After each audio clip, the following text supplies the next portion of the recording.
大家好，我是田园，今天给大家分享一个黄油小饼干的做法。首先我们准备90克隔水融化的黄油，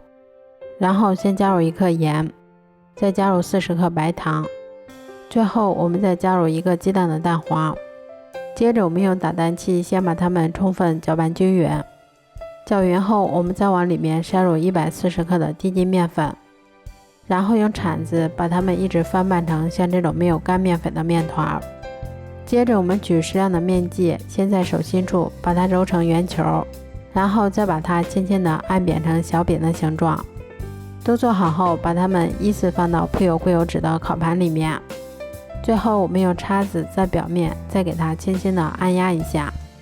接着我们再把它放到烤箱里面，烤箱中层上下火180度，烤20分钟左右就可以啦。